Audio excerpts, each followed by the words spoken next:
Well, hey, here we are back again down here in the Goalie Cave, and I'm gonna show you another cool kit of gear I wore recently. What it was is our Friday pickup game.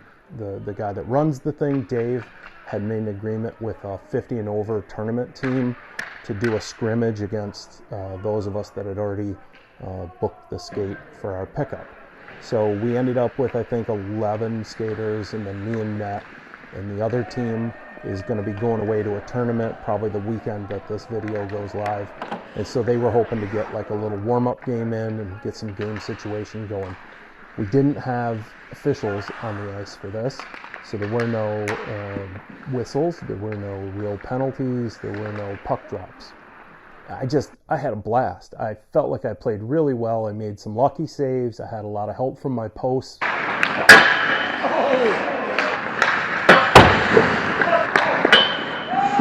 But really, that's me cutting off the angle, right?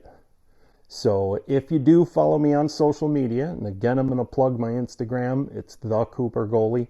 You would have seen that I pre-game, again, posted the weight of my pads. And this time, they were like 7.12 pounds each, whereas the week before with the John Browns, they were just over 4 pounds each. So even after doing that, I was a little bit concerned myself for my durability for this game.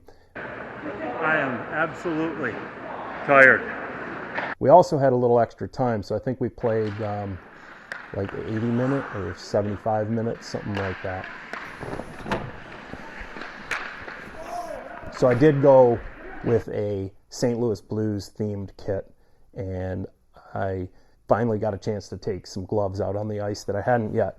But recently I had acquired these St. Louis Blues pant shell, the two-part pant system from Cooper. They are sharp. These were new old stock when I got them. So I put those together to go with the whole kit.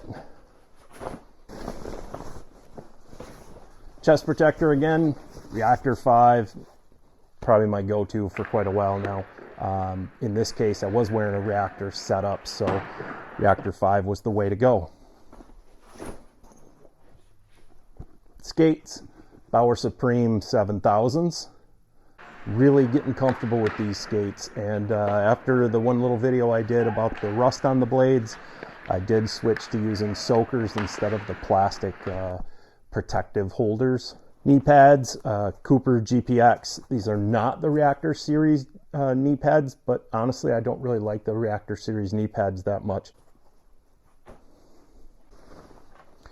On my head, I decided after quite a bit of debating what I would do to just go with a blue SK2000 HM30 with a Cooper GTP dangler again, and an original new old stock Cooper chin pad that I bought recently. By recently, I mean probably 6-8 months ago. Love that bucket. Jersey is my home altered Blues jersey that I added gussets to out of completely different materials. So it's a mesh material here. The yellow is slightly different, and the blue stripes are heat transfer vinyl on my gussets that I added here, just because I didn't want to sew that many stripes. And it's funny because this side over here has a blank panel, and I can tell there's like a remnant of blue there that my transfer vinyl, I must not have pressed it long enough or hot enough or something on this particular piece, and it peeled off over time. I was going to try redoing that, but I have like 3 different shades of blue heat transfer, and none of them are this shade, so it would have looked weird. I just skipped doing that. But again, just my homemade enlarged. This is an extra large jersey that I added whatever 4-8 inches of width to on the sides and a couple inches on the arms, and then obviously that expands the armpit as well. So along with that, I have St. Louis style socks here that I also wore. Well, let's talk about the stick real quick. Yellow, blue, white, Cooper Super Pro Light, and this is a Darcy Wakaluk stick, a pattern. And for the pads, These are my Reactor 5s I always wear these. It seems like I always wear these with the St. Louis jersey. It just seems to make sense. They're structurally in great condition.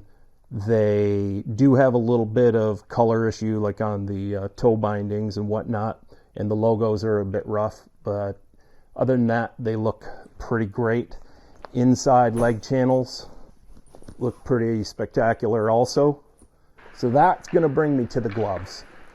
This is the set that I just put together. So I bought the Reactor 4 catch glove a while back. And then I said I was looking for a matching blocker. I ended up buying a Vaughn Vision or Vaughn V-Light in a matching color scheme, and I was pretty happy with that, and I never got a chance to wear them. And then I recently got this. The blocker had some problems that I had to deal with. First of all, there were massive holes in the palm. So I had to sew this entire line across here. I had to sew over here. I had to reattach it to the pinky tab, or I guess that's the palm tab, I'm not sure. I had a hole down here that was rather large and a hole in the finger that was rather large, and I used some GenPro material or Clarino material to patch those with some glue. I did not sew those on. Didn't want to go through the effort because I will eventually replace this palm with a new palm. The trapper was a different story.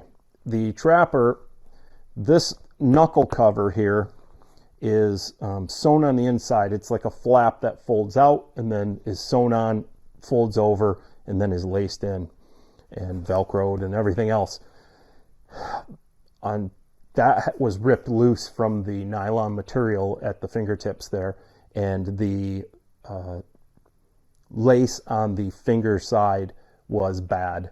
So I had to unlace, I had to open it all up, had to unlace this side of the cuff from the wrist board, had to remove the lace that holds the leather backhand strap on, had to unlace all the way up to here, had to remove the leather pinky loop straps that stick through so I could open it up, and then I used needle and thread and re-sewed all the way across that perimeter, folded it back, laced it all back together. Now, I did have to cheat a little bit because I don't have enough white lace here to do the whole glove. So I did cut my lace and tie off here at the T, and then I just relaced from here to here. And while that would normally be a longer continuous piece of lace, I decided to put a knot on the inside of here to start my spiral down, and then ran it back through, and we knotted off back here where we started from. I did have a little bit of a flaw. Apparently there's some almost like wrinkling, like I have a little pucker in the material. I must have done one lace in a different part of the line or something, one stitch, and it caused a little bit of a wrinkle across there. I'm okay with that. Doesn't hurt my feelings. I know that the glove isn't going to fall apart while I'm playing because there were only like 4 stitches left holding this knuckle cover on up here. So really happy with that and happy with how the glove turned out. This glove has other issues. There is an issue with the plastic in here at the break. I don't know. I tried heating it, and then I had some weights on there for a while to try to bend it out.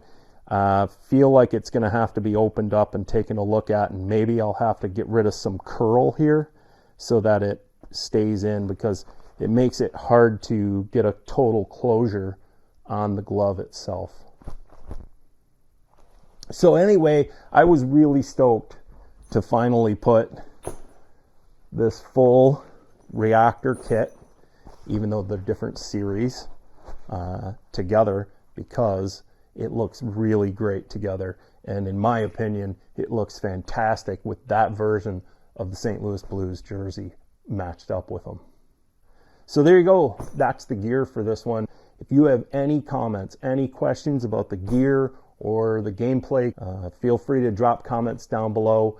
Make sure you hit the subscribe button and that bell notification icon so when I upload new videos, which has been weekly lately, you'll get notified. And as always, thanks for watching.